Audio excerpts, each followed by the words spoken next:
अगर आप भी चाहते हैं कि नरम मुलायम और बहुत सॉफ्ट आटा गूंदें तो वीडियो को ज़रूर फुल वॉच करें। और आज की वीडियो अगर पसंद आती है तो इसको लाइक एंड शेयर ज़रूर करें। मज़ीद अच्छी अच्छी वीडियोस के लिए चैनल का विजिट ज़रूर करें। वीडियोस पसंद आए तो इसको लाइक एंड शेयर ज़रूर करें। जज़ाकल्लाह। बिस्मिल्लाहिर्रहमानिर्रहीम। अस्सलाम वालेकुम। अल्लाह पाक से दुआ है कि वो हम सबको अपने हिफ्ज़ व मान में रखे। अपनी इस दुआ के साथ आगाज़ करते हैं अपनी आज की वीडियो का। आज की वीडियो जो है वो आटे को लेके है। तो आटे को किस तरह से हम बहुत जल्दी में और बहुत ही सॉफ्ट किस तरह से गूंद सकते हैं, तो जी आइए वीडियो शुरू करते हैं। सबसे पहले यहाँ पे ले लिया हमने एक बर्तन, खुला बर्तन लिया है। कोशिश करें कि मिट्टी की कनाली लें। तो यहाँ पे मैंने मिट्टी की कनाली ली है, लेकिन आम घरों में जो है वो स्टील की परात ही इस्तेमाल होती है। तो आटा मैंने छान के यहाँ पे शामिल कर दिया है।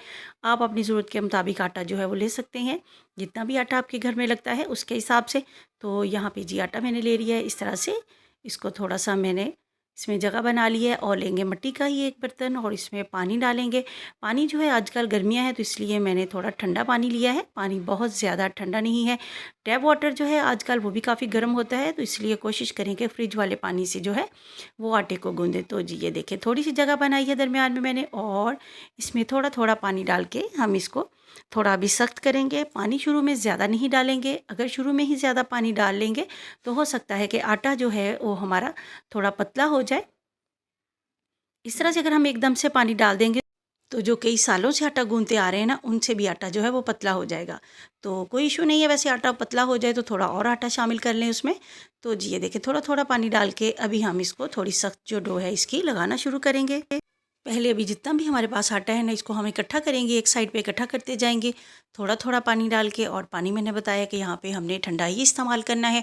और आजकल गंदम जो है वो भी नई नहीं है, तो इसलिए कोशिश करें कि इसको मिट्टी के बर्तन में गूँधें और थोड़ा ठंडे पानी से ही गूँधें। तो इसको में मज़ीद जो है वो लेस पैदा करने के लिए हम क्या करेंगे, तो वीडियो को ज़रूर आप लोगों ने एंड तक वॉच करना है।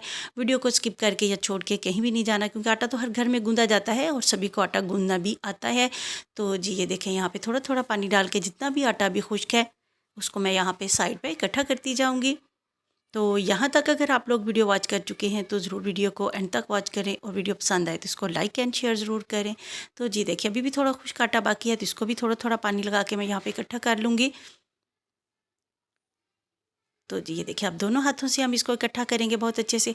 और जो औरतें घर में आटा गूंथती हैं ना अपने हाथों से, उनका मसला जो है ना, पेट के अगर कोई उनको मसला है नाफ के नीचे वाले हिस्से के, तो वो भी जो है काफ़ी हद तक जो है वो ख़त्म हो जाते हैं, क्योंकि इससे जो है हमारे हाथों की भी एक्सरसाइज होती है। तो जी ये देखिए और बर्तन को हमने साथ साथ ही साफ़ करते जाना है। बर्तन को बिल्कुल भी गंदा नहीं होने देना।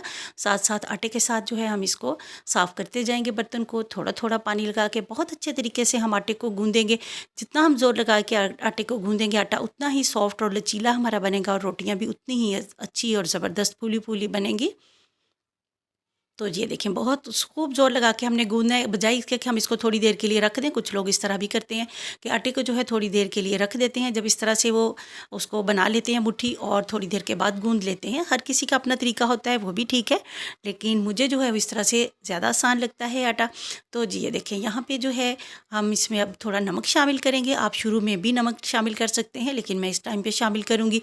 और थोड़ा सा गीला हाथ लगा के नमक को हम थोड़ा सा घोल लेंगे और दोबारा से आटे को इस नमक में मसलना शुरू करेंगे, और दोनों हाथों से बहुत ज़ोर से हम इसको गूंदेंगे। जितना हम ज़ोर से गूंदेंगे आटा उतना ही लचीला और सॉफ्ट जो है वो बनेगा, और बहुत ज़्यादा टाइम भी नहीं लगेगा। अगर हम 2 से 3 मिनट में इतने आटे को इजीली जो है वो अगर एक ही बार में ज़ोर लगा के गूंदेंगे तो हम बहुत जल्दी इतने आटे को लचीला कर सकते हैं, रोटी बनाने के लिए रेडी कर सकते हैं। तो अगर हम थोड़ा नरम हाथ से गूंदेंगे तो थोड़ा हमें टाइम ज़्यादा लगेगा, बजाय इसके कि इतनी गर्मी में हम आटे को एक दफ़ा मुट्ठी लगा के रखें फिर दोबारा से गूंदें। मुझे तो इसी तरह से ईजी लगता है कि एक ही बार में जो है वो बंदा थोड़ा जान से आटे को गूंद ले तो जल्दी फ्री हो जाता है। तो देखें जी यहाँ पे आटे को हम मज़ीद अभी गूंदेंगे। इस तरह से एक तो हमारे हाथों की और बाजू की भी वर्जिश जो है वो हो जाती है। और ये देखें हाथों को भी गंदे नहीं होने देना ज़्यादा, और ना ही बर्तन को ज़्यादा गंदा होने देना है। जितना हम आटे को पानी लगा के गूंदेंगे उतनी ही आटे की गर्माहट जो है वो कम होगी, और हमारे मैदे के मसले जो हैं वो हमें थोड़े कम होंगे। तो जी देखें इस तरह से बहुत ही सॉफ्ट सा आटा जो है वो हमने लगा लिया है। आटे को गर्मियों में कभी भी थोड़ा पतला ना गूंदें, इसको थोड़ा सा टाइट ही गूंदें, क्योंकि जब ये थोड़ी देर पड़ा रहता है तो थोड़ा सा खुद ही नरम हो जाता है।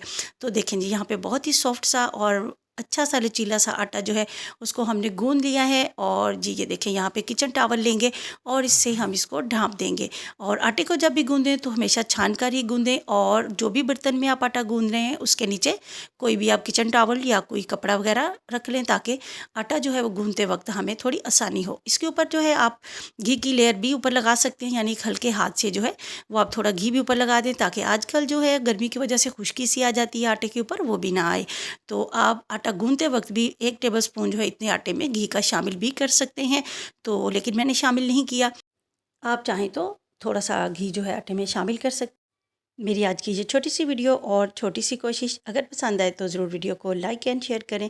मज़ीद अच्छी अच्छी वीडियोस के लिए चैनल का विजिट ज़रूर करें। वीडियो पसंद आए तो लाइक एंड शेयर ज़रूर करें और चैनल को भी सब्सक्राइब करें। जज़ाकल्लाह।